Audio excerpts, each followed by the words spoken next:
You don't appeal to things you think are true to persuade somebody of something if they don't think that thing's true. You got to connect what you want them to believe to something that they believe.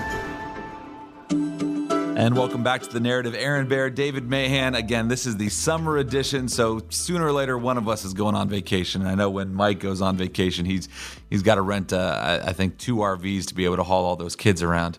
But Mike Andrews is out this week. We miss Mike, but excited. Again, I just don't think there's going to ever be time where anybody's allowed to take vacation at CCV anymore, because at this point, there is no off season for us anymore, no slow season. Especially you. Like, every time you take off, you know something's about to happen. Something big is going to hit. Yeah. This time you leave and then the president quit. Yeah, exactly. Yeah. What the heck? Exactly. And it has made for certainly a lot of news. And again, I think we talked about this last week on the podcast and in the email statements we put out on a few different things.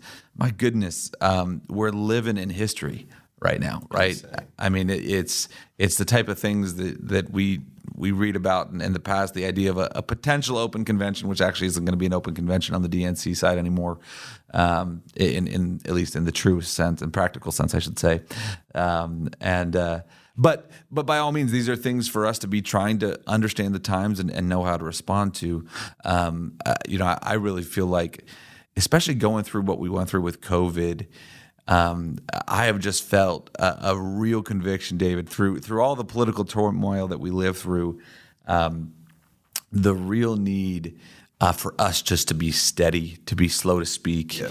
I feel like, especially during COVID, there were so many times there's things I said during COVID that I regret saying even now, of running out saying, well, this is what we should do, and just really making the church be that consistent body that's unchanging, that's slow to be rash or over the top. I feel like that's so important right now with so much stuff shifting from time to time. Yeah, it's like we really need, now is the time that we need to be those sons of Issachar that understand the times and know what to do. Right. Because every day you wake up, the world just seems more and more unhinged. Yeah. Right. Unhinged internationally. Again, our president quit. Right, and from a human standpoint, well, he half quit. Right, we'll come back around to that.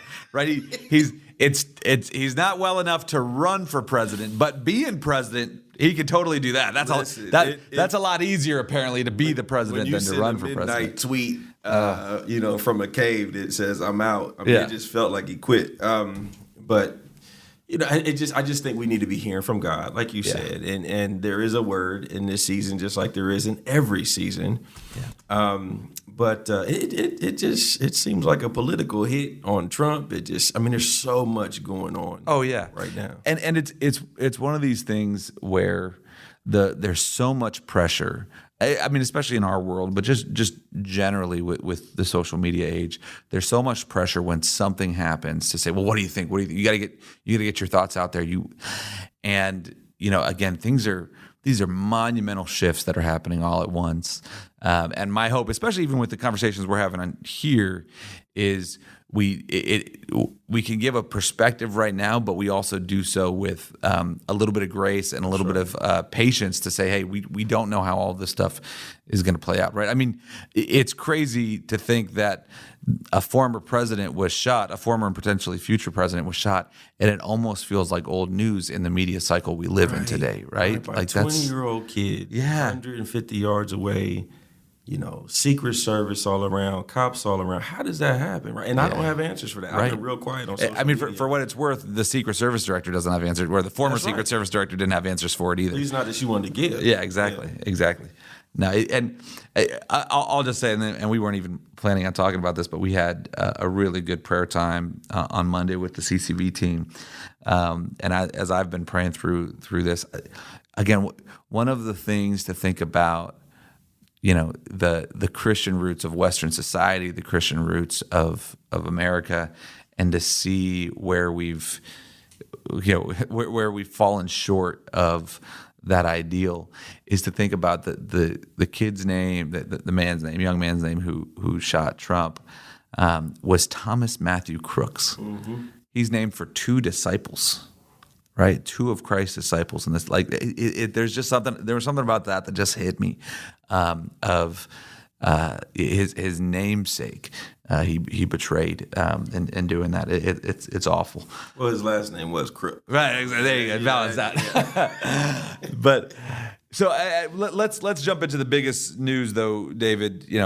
We talked about Biden's mid-afternoon tweet on a Sunday, drinking tea out on the porch and saying, I'll just announce that I'm not in a tweet, in a written statement, just announce that I'm not running for president anymore.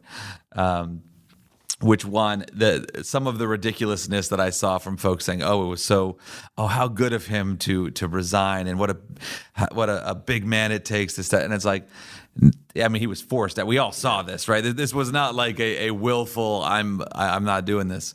But really the big stuff that's happened since then, which I would argue is incredibly predictable, and I'll save my thoughts here, David, for after yours, is that all the delegates now are rushing towards Kamala Harris, and what your thoughts there, and on basically all of these sort of presidential mess we're in right now.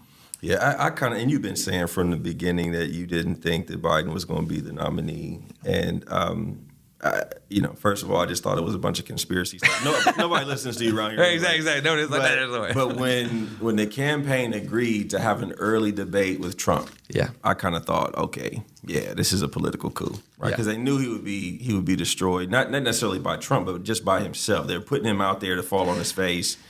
He did. How messed up is that? That is crazy. That they sacrificed their guy, like the most powerful guy in their party. And they knew, and we talked a little bit about this. I went back and looked. In my lifetime, there's never been a presidential debate between the two major party candidates this early. It was always September or later. But sorry, go on.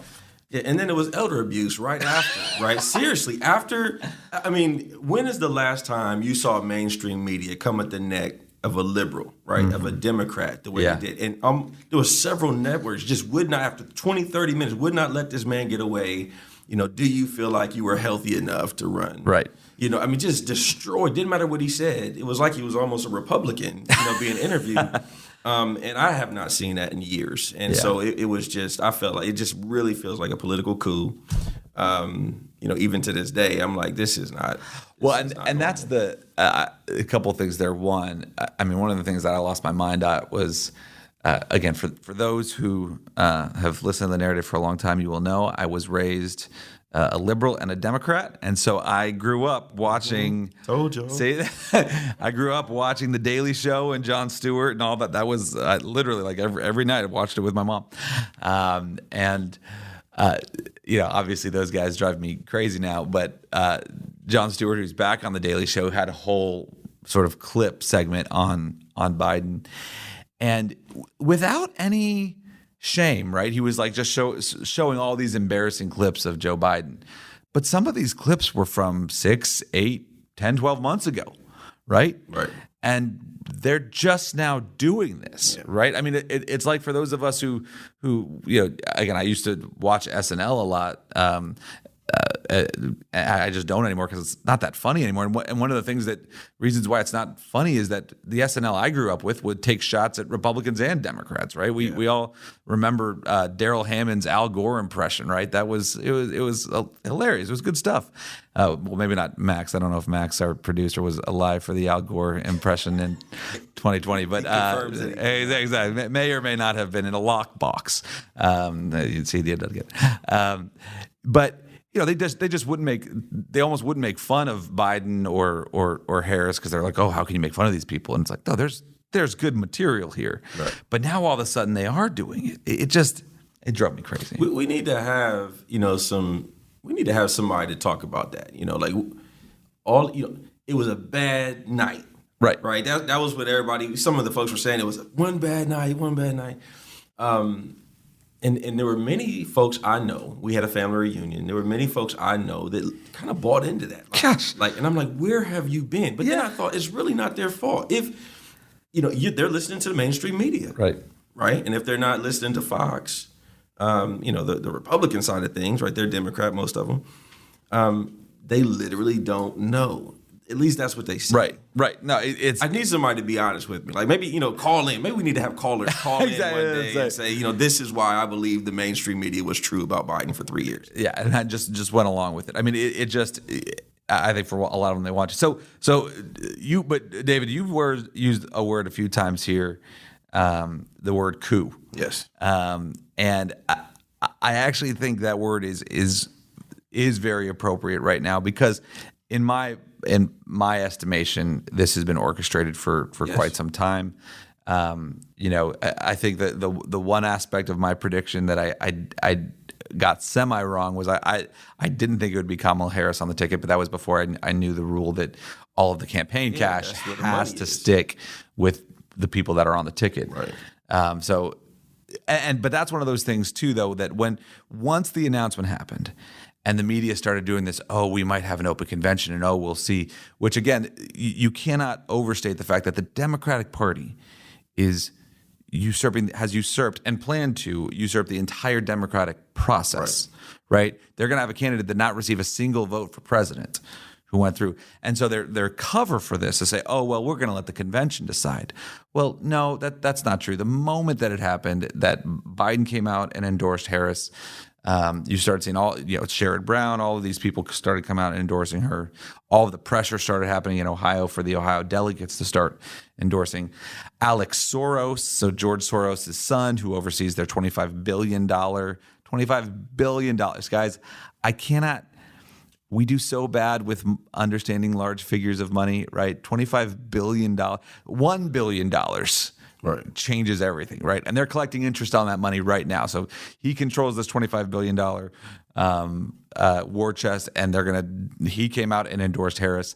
The most infuriating thing to me was Barack Obama came out and said, we're going to wait to see. I don't know who we're going to endorse. And the media was like, see, it's suspense. It is going to be a true open convention. And no, it's not. Right. Like this is Obama being somewhat aware of it's going to look really conspicuous if we kick this guy out and we all get behind this person right now. It's going to look too forced and planned. So, what you'll see in the next week or two is some big headlines. Barack Obama's coming. I mean, honestly, by the time this thing is posted, it could happen. And it's going to be big headlines that, wow, Barack Obama's endorsed. But he's going to. The big question now is who's the VP going to be? Yeah. It will be, Kamala's VP. I'm looking at Shapiro, right? That's what everybody's talking about, Shapiro. Whitmer, obviously, is another one. But Shapiro's probably the most interesting one to me. And I cannot put my finger on what news outlet said it, but that he was problematic because he was a Jew, right? No, that's honestly. Right. And how he dealt with the whole UPenn situation, and she wouldn't condemn, anti-Semitism. Yep. And that's a problem now because his party is so anti-Semitic. It's so to the left. How else do you put it? No, that's honestly, I mean, I'll be really blunt here. Josh Shapiro is probably, from my estimation, probably the most talented Democrat nationally that I'm aware of, right?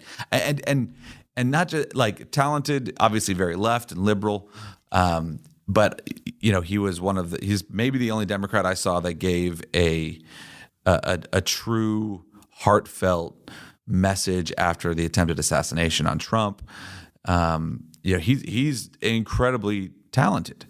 But to your point, I mean, you can't separate all of this. So last night, my wife and I were, we because we have mental problems, we have a sickness here.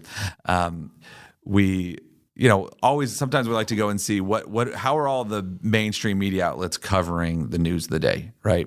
We do that too. Yeah. Right. So what's CNN saying? What's New York Times saying? What's Wall Street Journal saying? What's Fox saying? The headlines on CNN and New York Times were about Kamala Harris having a rally in Milwaukee and how she's unifying people. Literally both of them, right? Meanwhile, nobody has actually seen the president give remarks. Gosh, the leader of the free world. Like, and may have had, and certainly did have some type of medical emergency while he was in Las Vegas. Right. Might have been a stroke. I mean, like these are like verified reports, right? Not there. to their credit, Wall Street Journal and this is going to tie back to Josh Shapiro, Wall Street Journal. I mean, the other major historical thing that has happened here is that the prime minister of one of our, if not our most important ally in Israel, Yes. While they're in the midst of a war, just flew to the United States and was not greeted by anybody in the administration. Kamala Harris was not there. She's with a sorority group having, oh my gosh. And is not going to attend the remarks he's going to give to Congress. So, honestly, I really was thinking it was going to be Josh Shapiro, but I think anti-Semitism has played so large in the Democratic Party now that they might not actually do that, right? I mean, it's unbelievable to see this, Everybody's been asking the question, and it came up in our prayer. Who's running the country? Right. You've got President Joe Biden, the leader of the free world, who can literally step down from the campaign with a tweet. Yep. Electronic signature. That's where we are right now. Like this feels like this is beginning to feel like a banana republic. Yeah. We have no border to speak of, no border security. The presidential stuff, we've got an attempted assassination. All this is happening within months, right? How is this not orchestrated? And again, I'm not a conspiracy theory guy, but I mean, when you've got this kind of stuff every day hitting the news, I don't know what you do with that. Well, just real quick to that end, because I want to make sure we talk about the Ohio redistricting amendment here, but I just want to talk about Kamala Harris for just a moment, because you mentioned the border story. A friend of mine sent this to me. It's a massive investigation by the Daily Wire by Luke Rosiak, who's actually been on the podcast before. Luke was the one that revealed the rapes in the Virginia public school bathrooms by boys, by a male student in a skirt, right? So Luke's a phenomenal reporter, and talking about the border issue, right? The headline of this Daily Wire story: whistleblowers detail how 85,000 unaccompanied minors went missing after the Biden administration dropped them off with sponsors. And I'm just going to read the first couple paragraphs here, because this is huge. Again, thinking back when Trump was there, all the hay that you saw the Biden administration and other folks, or the Biden's folks and other folks make about family separation, and even and even some big evangelical groups, people like Russell Moore, like condemning the Trump administration for this. And you've not heard a word about this story. This is the story. The Department of Human Services has lost at least 85,000 children who crossed the border illegally as unaccompanied minors after placing them with sponsors who may be trafficking the children into prostitution or forced labor, according to multiple government whistleblowers who laid out the process to a Senate panel on Tuesday. Whistleblowers assigned to process minors near the border said that children were being placed with people who clearly were not their relatives, and when there was evidence of abuse and trafficking.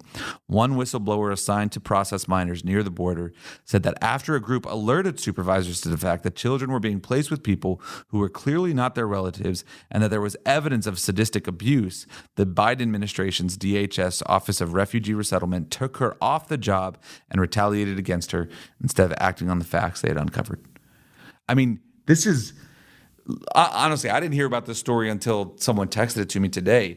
This is relevant to this election because Kamala Harris was made border czar. That's right. Right? And these are the way this was described to me over a conversation was, we have in America, we have a very intense vetting process for foster care and adoption to try to avoid abuse. We just have kids coming over and we're turning them over to people who knows what, right? Random.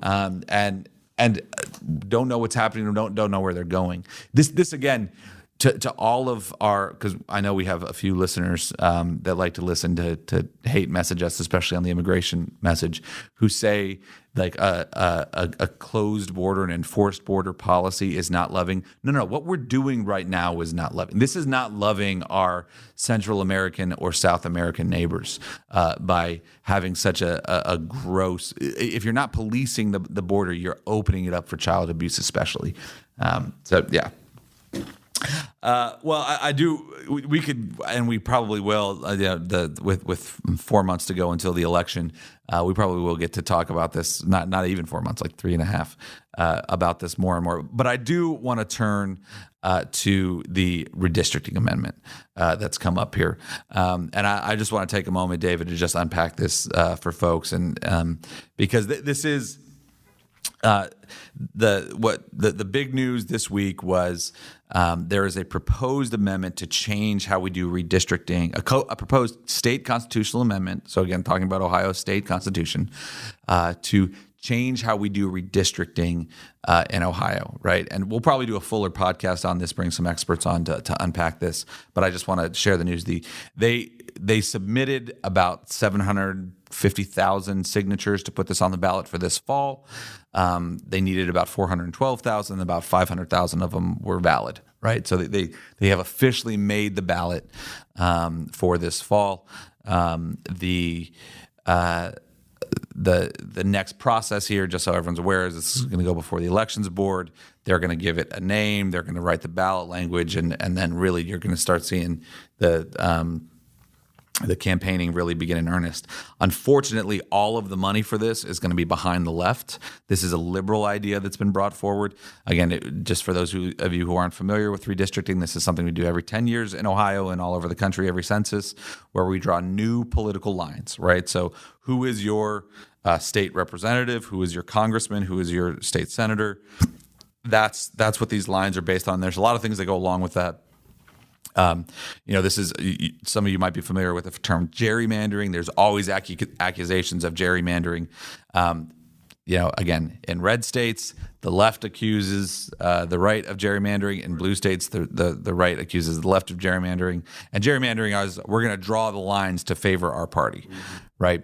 Ohio recently did pass a redistricting amendment to change the way we did this, and we created a panel right now. The way it goes is it's a 7-person panel that draws these lines. 4 of them are statewide elected officials. 3 of them are statewide elected officials. You have the governor, the secretary of state, and the state auditor. So Mike DeWine, Frank LaRose, and Keith Faber right now.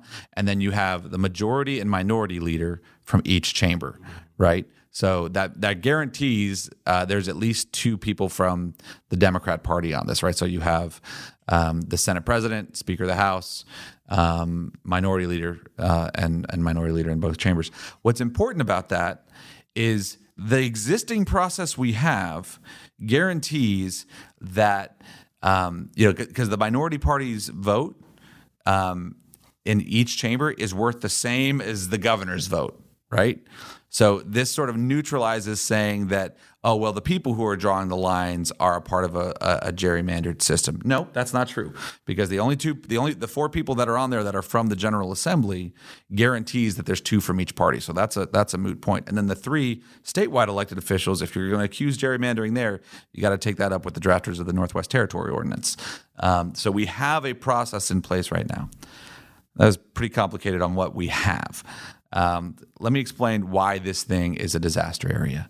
What this does is it creates a new 15-person redistricting committee of unelected bureaucrats, right? So right now you have people who are politically elected, right? And it's a guarantee that any so-called gerrymandering can't affect what that is, right? Because these are statewide elections that are deciding who's on this commission.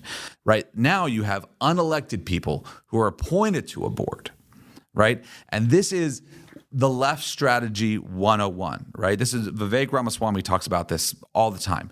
Massively growing the administrative state. What this does is it creates a new aspect of the administrative state that draws our political lines, right? And people who are unaccountable to the voters. We have seen these things get passed in states and how quickly they become liberal bastions because the left controls the administrative state. They just do. There's no getting around it. And at the end of the day, for us, this type of what's concerning to me is this is not getting a lot of headlines. This is going to get a lot of George Soros money and things like that, as they do. And their messaging sounds really good, right? Like they're going to say, "Oh, take the politicians out of the drawing these maps, end gerrymandering, create fair maps." No. What they're trying to sell you with this redistricting amendment is something that's actually impossible, right? They're trying to say, take the politics out of drawing political maps, right? That's like trying to take the food out of a restaurant, right? That's what it is. So there's going to be politics here. The question is, are they accountable politics or are they unaccountable politics? And what they're trying to make them is unaccountable politics, and that works against the voters. That's an excellent way of putting that. So again, there's so much more to unpack there. This is one of these things that a generation from now, if we don't beat this thing, we're going to look back and see this as, in a massive important election year in Ohio where we're electing a president and we're electing a new U.S. senator and all these types of things. This could be one of those things in 20 years. We'll look back and be like, wow, that was a pivotal point for Ohio. So we'll talk more about that. But in the meanwhile, we have a great conversation coming up. David sat down with Jay Richards from the Heritage Foundation. Jay's got a new book out. Jay is one of the foremost leaders and thinkers and really drivers behind the movement to attack what's happening to kids with gender ideology. You're not going to want to miss this discussion. We'll be back in a bit. Hey, Narrative listeners. Christians in the marketplace today face more unique and challenging threats than ever before. Businesses are following woke capitalism, chambers of commerce are beholden to social justice, and secular activists are chipping away Christians' First Amendment rights. As Ohio's only Christian chamber of commerce, the Christian Business Partnership stands in the gap to advocate for, to educate, and to celebrate Christian business owners. Joining the partnership also allows businesses to provide their employees with healthcare insurance, workers' compensation, and exclusive banking and educational discounts. To find out more and to join, go to cbpohio.org. That's cbpohio.org. Well, welcome back to the Narrative family. As promised, we have Dr. Jay Richards, who is the director of the Richard and Helen DeVos Center for Life, Religion, and Family, and senior research fellow in American Principles and Public Policy at the Heritage Foundation. He's also a senior fellow at the Discovery Institute and executive editor of The Stream.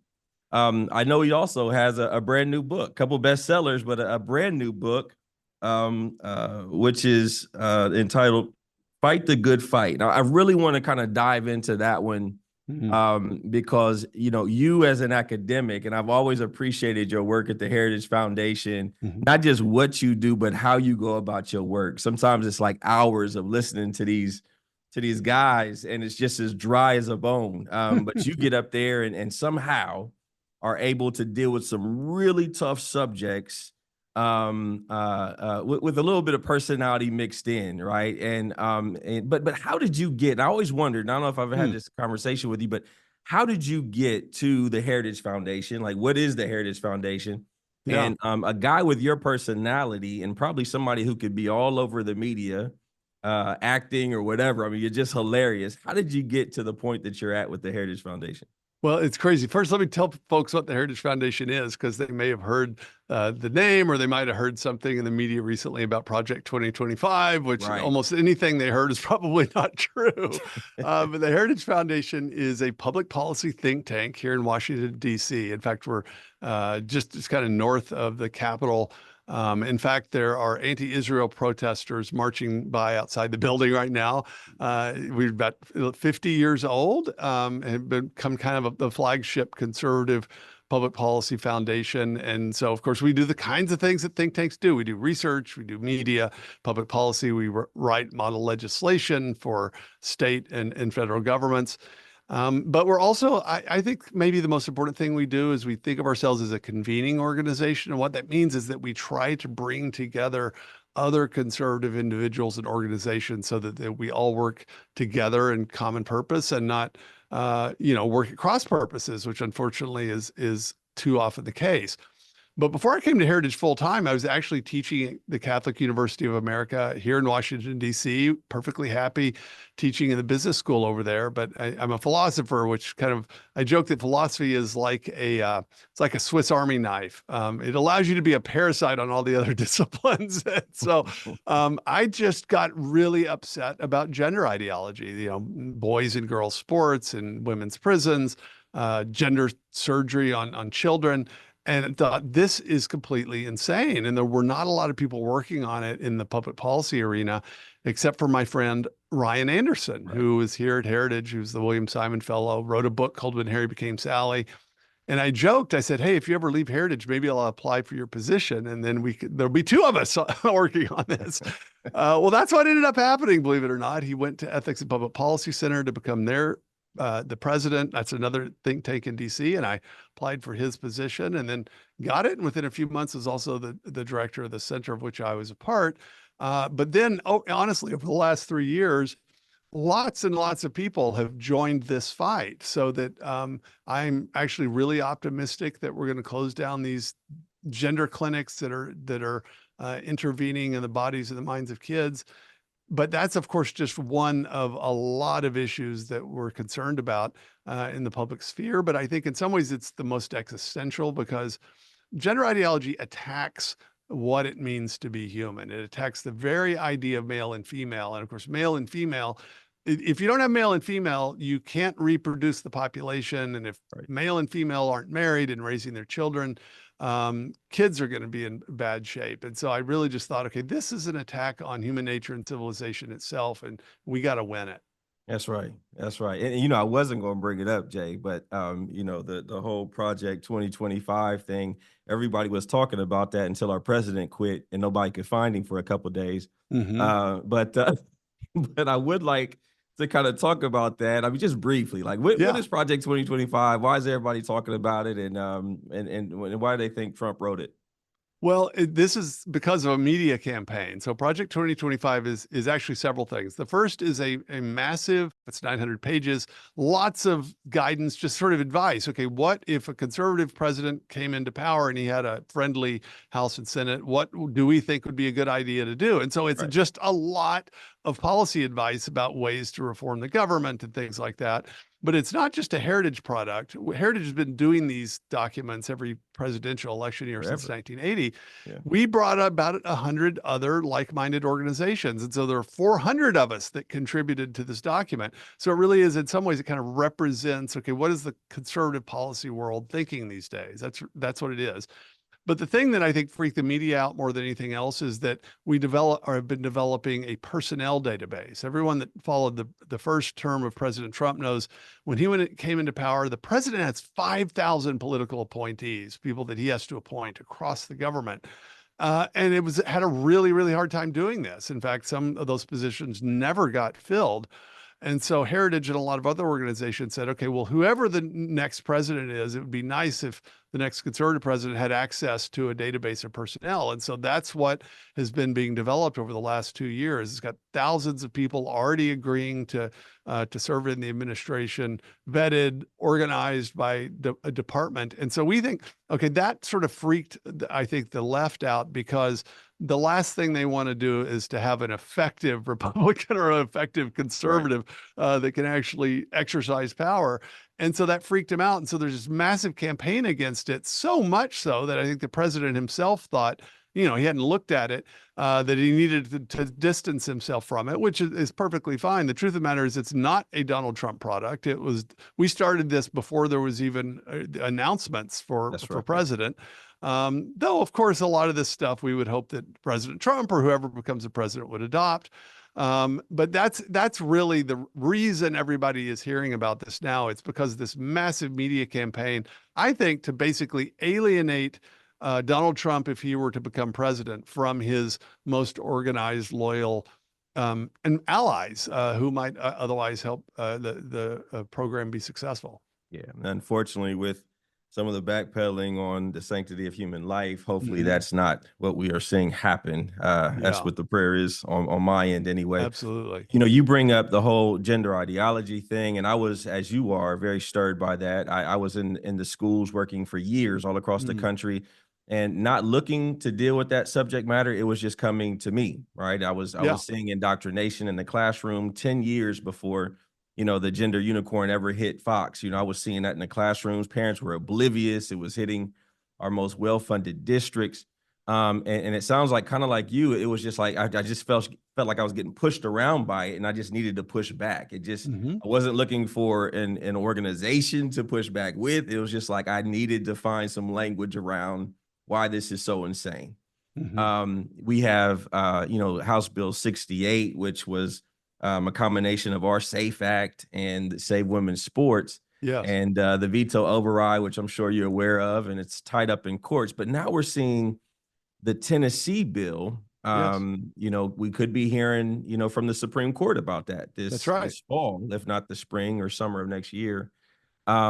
Tell us about your book and how specifically that can be a tool or a resource for our listeners to kind of deal with some of the things that we were faced with, before. So the title, Fight the Good Fight, How an Alliance of Faith and Reason Can Win the Culture War. And so it's the primary audience is reading conservative Christians, Catholics, and Protestants. So that's sort of how we targeted the book. But it's in some ways a distillation of Project 2025. It's a short book as opposed to a 900-page tome. But it really is our attempt to say, okay, how should we think about all these policy issues that you have to think about?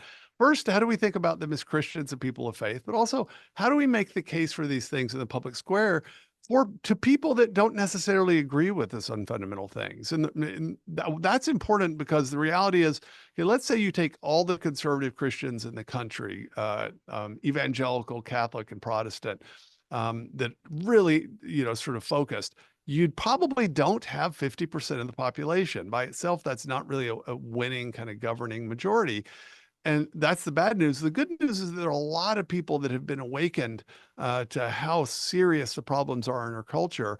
Many of them because of gender ideology. I mean, I know people that were donors to Planned Parenthood, that were all for same-sex marriage in 2015, that all of a sudden, when they found out about the trans stuff, maybe it happened to their children, thought, okay, wait, what is happening here? Right. And they look at it and they say, okay, this is insane. This is evil. Where did this come from? And then they actually start rethinking their alliances. They rethink their worldview and their friendships.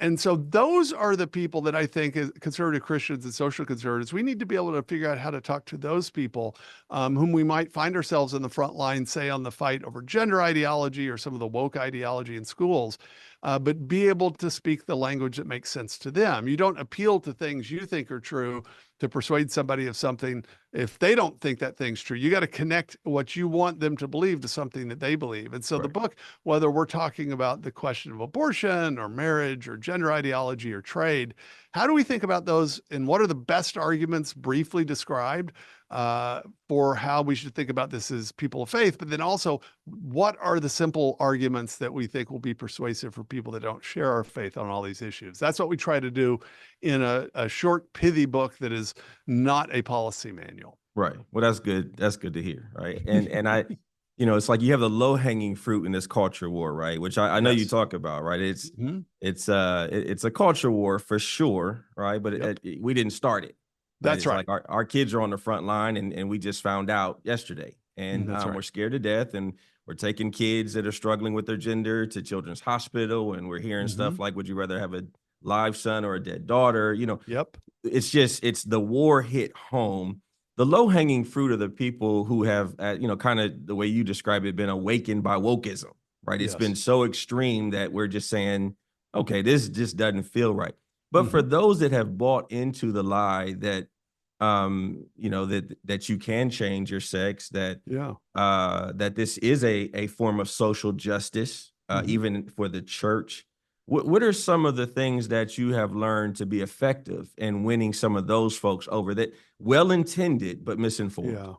Well, and so it's sort of case-by-case basis. So if you're dealing with a parent who has been told by his or her pediatrician, do you want a live son or a dead daughter? In other words, that's the thing that parents are told over and over, is that if you don't allow your child to do these transition procedures with drugs and surgery, they're much more likely to commit suicide. And of course, that's the worst possible outcome for any parent. And so if you think, well, the alternative to this is suicide, well, sterilizing my child medically, that's bad, but it's not nearly as bad as this. And so that's the kind of awful mental calculation that so many parents have had to make. But it's based on a lie. It's based on the idea that there's scientific evidence that this actually benefits kids. It improves their mental state. There is no evidence of that. And in fact, there's really strong evidence now that it has either no effect or possibly even a negative effect. In fact, several countries' medical systems have concluded this, including the UK, Finland, and Sweden. And so for them, it may be just actually showing them some of the evidence that, look, this is actually not true scientifically. For other people, if they've just first started thinking about this, pointing out the absurdity of gender ideology, because the gender ideologue claims that children might be born in the wrong body. Now, what does that mean exactly? I mean, what could it possibly mean to say you're born in the wrong body? It's one thing to say you're uncomfortable with your body, you don't like it, you don't like, maybe it's too fat someplace, it's too thin someplace else, but that's a kind of normal part of growing up. But to say you're born in the wrong body, that would mean that you're like this what is this? Like a disembodied gender soul that got stuck in, God mixed up the body and the soul or something. I mean, it's not even clear what exactly that would mean. What would it mean to say, well, you're really a female in a male body? What does really a female mean if you have a male body? Well, it ends up being, oh, well, I like pink or something like that. Well, liking pink does not make you a female. And so very often you kind of have to get down in the weeds. But a lot of people that are actually they seem like they're on board with the gender ideology. What they are is that they're just sort of scared or they don't know how to make the argument, but their intuitions are that something's wrong. But I'm convinced the vast majority of people just don't quite realize what's going on. They have had their compassion weaponized against them. What they're thinking is, okay, there's some kids that are uncomfortable with their bodies and we want to be nice to them, right? And it's really not much more complicated than that. So what I found is the more people understand what gender ideology is, what it really claims, the more likely they are to oppose it. Yeah.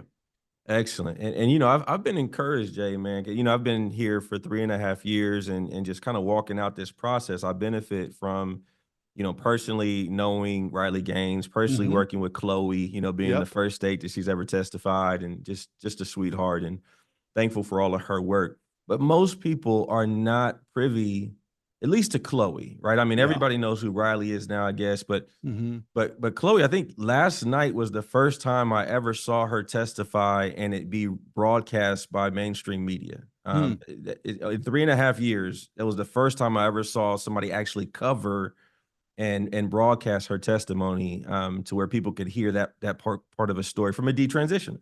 Yeah. We have come, in my opinion, we've come to a tipping point. We're seeing 60 to 70% in the polling.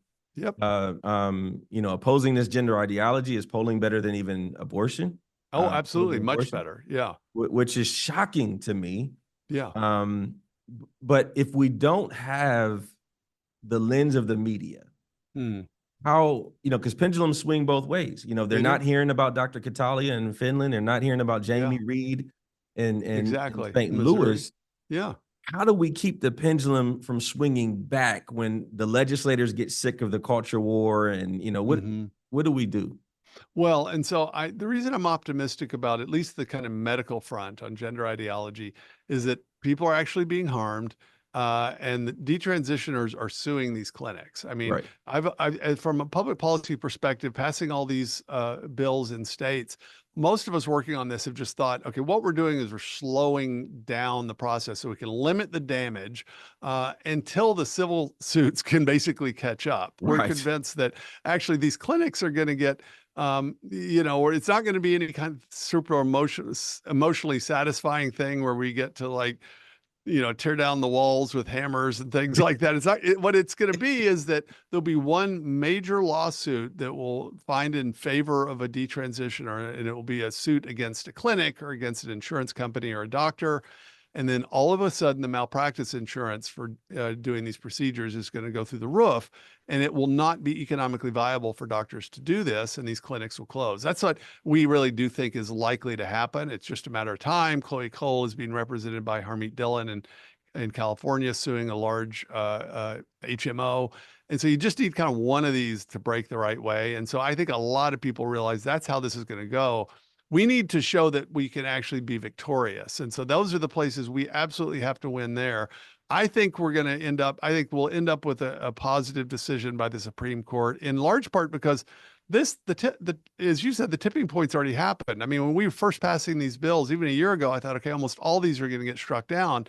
And instead, I mean, I'd say it's about 60% of them that are doing well. And now the Tennessee, law is going to is going to the Supreme Court. And so I'm actually really optimistic. Now, the trick is going to be, well, first we've got to show that we can win some battles, right? And so it's going to be absolutely crucial to do that. But I think this is why the ACLU and these other organizations are spending so much of their effort trying to stop this stuff, because I think they know that this is not really a popular cause, and that if it looks like it can actually be defeated in the courts, I think they worry that there'll be sort of a run on the bank. But that's what I'm hoping for. And hopefully, some of the other cause, the cards like the AMA and the APA, those will start to fall as well. Absolutely. I would really like to see one of the professional organizations that has claimed this was based on science. One of them needs to pay some kind of price for this if justice is going to be done. That's right. Well, hopefully somebody heard that, one of you millionaires out there that like to pursue that a little further. I love you quote one of my favorite series, Lord of the Rings, right? And open wars upon you, whether you risk it or not, right? Yes. Whether you want to risk it or not, the war is upon you. And I definitely want, before we end today, I want to give some real practical things of how folks can engage. I work every day with, again, the Riley Gangs and the Chloe Coles, but when I'm calling them in, I'm calling them in to support, pastors' wives and pastors, and 12-year-old little girl who is being cornered by a 400-pound naked man in a locker room at a YMCA, asking her, "Don't I know you?" And not listening to any response that she may give.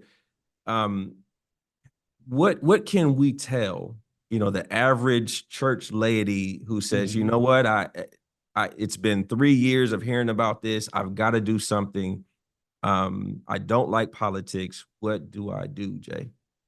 Well, and the reason we say quoted, that's King Aragorn, or who would be king. So just Aragorn at the time in the Lord of the Rings telling Theoden, the actual king, that they need to go fight Mordor, the bad guys. And Theoden's like, oh, we can't really risk open war. And he said, open war is upon you, whether you'd risk it or not. In other words, you don't really have a choice, right? It's sort of like, well, let's have a truce on these issues. Well, a truce requires agreement on both sides. A one-sided truce is called surrender.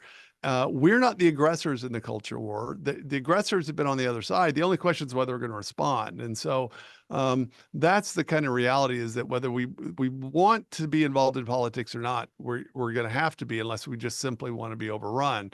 But the other thing is that very often what might really be effective might be something local. It might be running for school board. It might be showing up to a school board meeting and being a rational, calm testifier in public. It might be teaching a Sunday school class. It might be encouraging your pastor or your priest to actually talk about this stuff from the pulpit. Because look, I know for a fact that most pastors are not talking about this issue from the pulpit. You could just preach on Genesis 1 and apply it to this issue. That would be doing your job. But at the moment, so many of us are just kind of afraid to talk about it. And it's that fear and self-censorship that I think that's in some ways the kind of main enemy. It's not like we don't have the numbers. It's not like we don't have the right. We're the ones on the side of reality, but so many of us are afraid to do absolutely anything. The reality is that no matter what position you're in, whatever your station in life, there is something positive that you can do to move this forward. And I would say there's almost certainly something that you can do and should do to do that.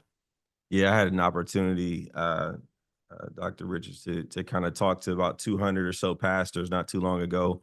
And, when issue 1, our abortion the ballot initiative was happening last November, I kept hearing from pastors, it's too controversial. And then I just saw, Barna's most recent, survey, I think he did with FRC, and he basically said that about 70 to 80% of church-going folks, they want to hear more about how to engage in civil government. They want to hear more about biblical worldview of a sexual ethic. Absolutely.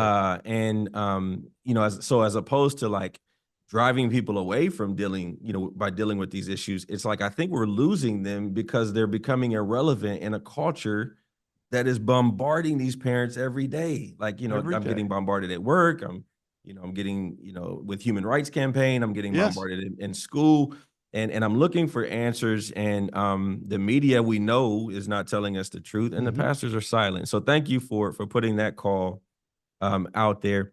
Where can people find out more about you? How can they find your book, man?